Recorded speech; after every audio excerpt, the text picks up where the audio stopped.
this is that you're not allowed to credit Caitlin Clark with the growth, but if you believe there are bad things with the growth, you can blame Caitlin Clark. You're allowed to blame Caitlin Clark for the bad things, but you're not allowed to credit her for the good things. And it's so disappointing to see a podcast, and whatever, Super can't control her guest, but posting this as like it's part of the growth, we're watching it in real time, and her essentially co-signing that Caitlin Clark's everything's wrong with the WNBA. That is what I took from this comment, and that's basically what it is. It's like, oh, it was great beforehand. What about beforehand? Like, we can be real. We have to be 1,000,000% honest here. Beforehand, there was a reason why. A clip from a podcast appearance featuring Sue Bird and Tina Charles has generated significant backlash online, with critics accusing the two former players of downplaying a physical altercation involving Caitlin Clark. The reaction has been notably strong given that Bird has generally been viewed as fair and measured in her past commentary regarding Clark. Beforehand, there was a reason why outside of the Aces and sometimes the Liberty, if you got 3,000 people at a game, it was a shock. Before Caitlin Clark. For any team. Outside the Aces and the Liberty. And you got to give credit where credit's due for what the Aces did. And obviously the Liberty, the size, put good money into that. And also, them being based in New York helps. And having Sabrina Ionescu. But you got to give credit where credit's due to the Aces.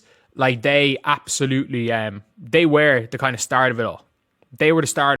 Some context was raised regarding Bird's current role as managing director for the USA women's national team heading into the Olympics, with critics questioning whether her past experience within the league could influence how she handles situations involving Clark going forward. The controversy centers on an incident where, during a scrum on the court, Clark appeared to make contact with another player, followed by contact from Marina Mabrey that knocked Clark down. They were the kind of start of it all. They were the start of being decent franchise. But let's take a listen. This is just ridiculous. The people that are coming in and watching the sport and are fans of the sport feel like maybe they're there for a weird reason. This is 2025. This is 2025. I'm sorry.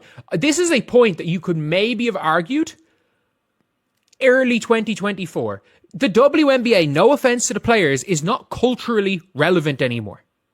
As in, like, you are not seeing freaking... Commentators reviewing multiple camera angles argued that in one angle, Charles appears to make contact with Clark's back, and in another, appears to grab at her hair. Actions Charles denied being responsible for during the podcast discussion, laughing off the incident as no big deal. Critics argued the incident deserved to be taken more seriously, rather than treated as a lighthearted moment, especially given previous public comments from Clark's father earlier in the season, expressing concern over inconsistent officiating and physicality directed at his daughter. You are not seeing freaking every single time Caitlin Clark plays a game and it being on worldwide news anymore. Even when Caitlin Clark plays, it is not one of those things where, and this is why I always say we're culturally relevant, where it's like, if you look at Google Trends and the amount of people that were searching for things in the WNBA a year ago compared to now was tenfold. It was tenfold a year ago. Everything about the league, because it came at this time where the broader criticism voiced in the discussion is that a pattern of hostility toward Clark exists across the league, with some suggesting that only a small number of her own teammates appear to publicly support her, and speculating, without direct confirmation, that some teammates may hold personal resentment toward her, citing an incident during a celebration video where another player's gesture toward Clark was seen by some as disrespectful. The commentary also touched on Clark's performance dip and injury issues following the incident in question, questioning whether the physical toll of these encounters has affected her play, and speculating about her long-term future in the league, including whether she might eventually consider opportunities overseas, given her marketability and earning potential from endorsements and appearances. Where, and they could absolutely be right. A year ago, it did come at a time where obviously a lot of things were politically completely divisive in America, and a lot of people used the WNBA to push those narratives. But there's a million other things that people are pushing for their political narratives right now, rather than the WNBA.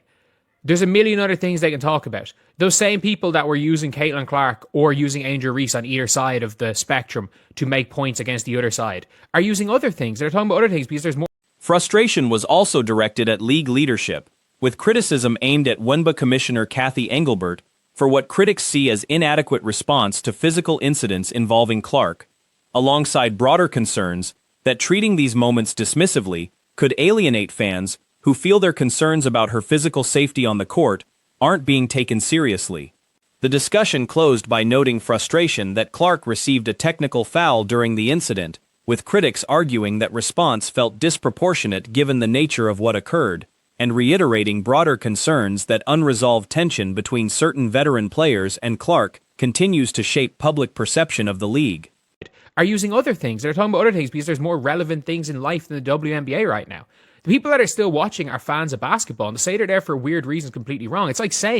It's literally like saying, oh, fans of the NBA was on tape delay 2 years ago. You know all those fans that are here for Magic Johnson and Larry Bird? They're here for a weird reason. They weren't watching on tape delay, so it doesn't matter. Like, it's trying to make that a point. It's ridiculous. And now they've found sort of maybe one player to hyperfixate on that they feel.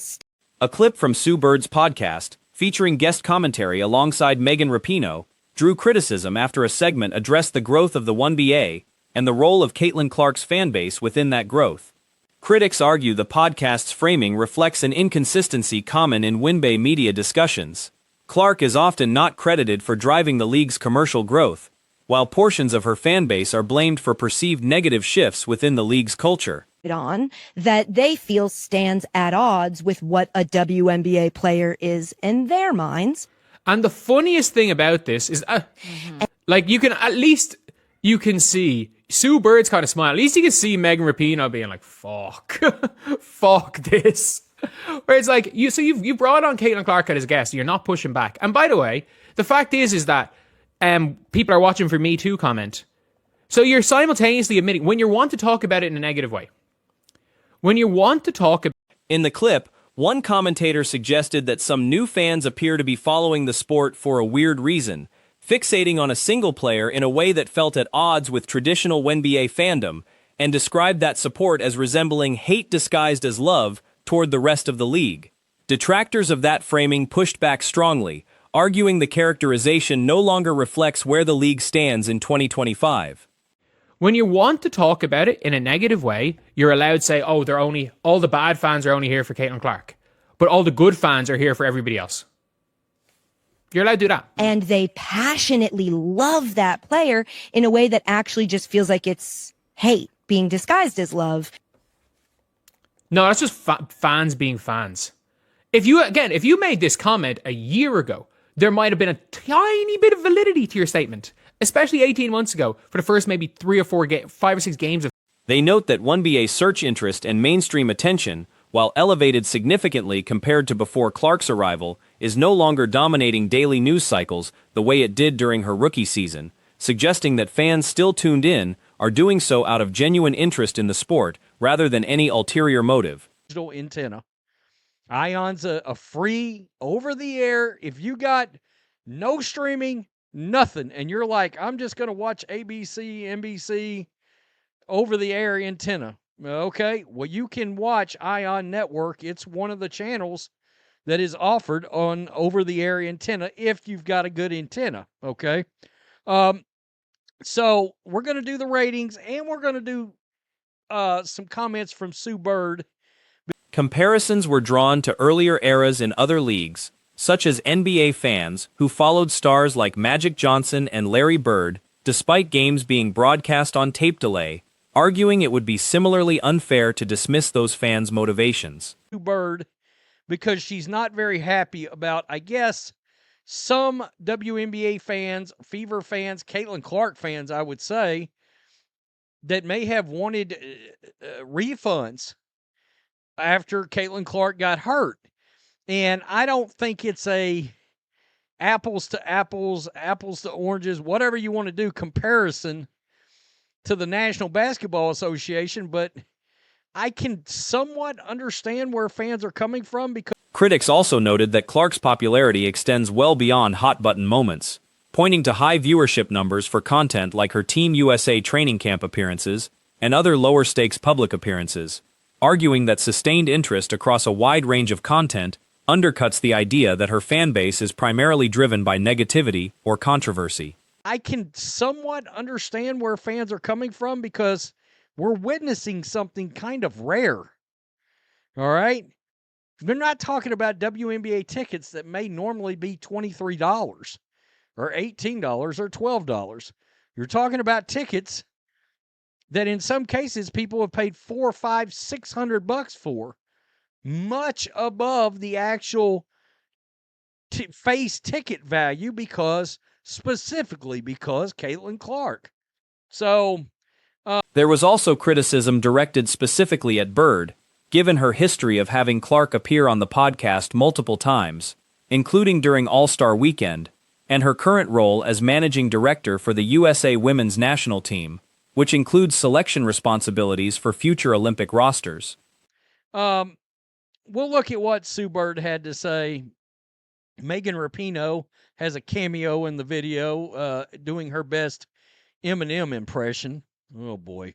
Regional WNBA action featuring the Sun Fever in most markets averaged 851,000 viewers on ION Friday night, marking the network's largest audience of the young season and a 119% increase over the Critics argued that hosting a guest repeatedly and benefiting from the attention that guest brings creates an expectation of fairness, even if hosts aren't obligated to be uncritical. 119% increase over the comparable window last year, 389,000. Wow. Caitlin Clark missed the game due to injury. If this next sentence doesn't tell you all you need to know about A'ja Wilson and her lack of power in pulling in viewers, I don't know what will. In the late window, coverage featuring Sparks Aces averaged 459,000 viewers, and that... On the broader question of league growth, critics acknowledged the WNBA had been on a gradual upward trajectory before Clark's arrival, consistent with growth trends across women's sports generally, including soccer. Averaged 459,000 viewers, and that was up 25% from last year. Are you kidding?